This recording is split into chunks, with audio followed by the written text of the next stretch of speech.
So Assassin's Creed can be quite hit or miss when it comes to villains, so today I thought I'd rank the 5 worst generally. But when I came to make this list, I realised there's 5 main villains that I think are bad enough to justify their own list. Now, as is the case with every video I make, this is down to opinion, and if Flavius Metellus is your favourite character of all time, seek professional help, but also, that's totally fine. This is my list and it's not made to undermine your opinions. These are just mine, and if you disagree, feel free to let me know. With all that said, here are my 5 least favourite main villains in Assassin's Creed. So, number 5 is Charles Lee, who isn't too bad. He's lowest on the list because I wouldn't say he's forgettable as I would say with the other 4. Charles Lee to start off is quite interesting as this sort of sycophant who hides a much more sinister side. Once you switch to Connor and he actually becomes a villain, he becomes rather two-dimensional, only showing that side. For the man that Connor spends a chunk of his adult life hunting, he's just quite boring and they don't really bounce off one another or have a dynamic like Ezio and Cesare. That said, Connor would find it difficult to bounce a bouncy ball off a fucking... Try that again. Basically, after sequence 2 or 3, Charles just becomes another insane, bland villain, and it doesn't really make sense for him to be like that. Haytham puts his faith into Charles Lee, who's very clearly after power and nothing more, yet Haytham gives his life for him, and that doesn't really feel in character for someone so intelligent and calculating. It really feels like Corey put all of his writing effort into Haytham and then just finished writing the rest of the game in a weekend or so. As I say, Charles Lee isn't forgettable, mostly because 90% of Connor's dialogue is him shouting his name, but he's far from good.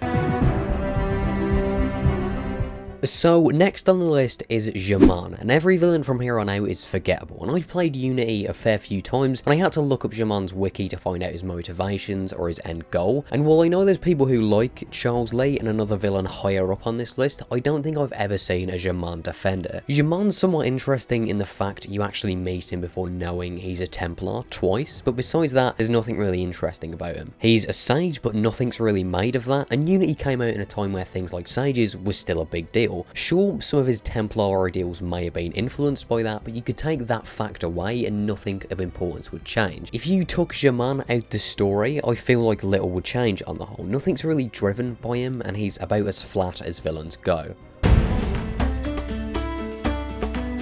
So number 3 was sort of obligatory. It's Aspasia. I know Assassin's Creed Odyssey is a high point as far as writing in the games industry goes, but I'll be honest, I'm not a fan of Aspasia. Now, my one Odyssey playthrough is just one blurry, repressed memory, but I'm pretty sure there's a point where she basically admits being the cause of Phoebe dying, and Cassandra doesn't even care or even suss out that she's not just a part of the cult, but its leader. For a character so manipulative and self-serving and generally just important, she's so forgettable and also kind of poorly acted as far as I remember. And for a character of such importance, she could have been and should have been much better. So number 2 is Flavius. I think you know you've made a mistake when your main villain is revealed and people instantly question who he is and what they missed. I remember on the first playthrough thinking I'd missed something of importance when Flavius was revealed to be the lion, the head of the snake, and the man who killed Hemu. He's about as boring as villains go, and he's plainly evil and nothing really past that. For a character as good as Bayek, it would have been nice to have a villain who's just as good, someone to balance things out, someone that would make the death of Hemu more impactful or made Bayek's journey more emotional, but Flavius only serves as a target standing in for a villain rather than an actual villain. If you can switch out one character for another and have little to nothing change, chances are they're a bad character. And if you made Flavius Silvio Barbarigo or one of the many nothing cult members from Odyssey, nothing would change. There's nothing special about Flavius as a villain or his connection to Bayek. His confession is great, not because of him, but the emotional weight it holds for Bayek. And this is yet another example of Bayek totally carrying Origins on his back,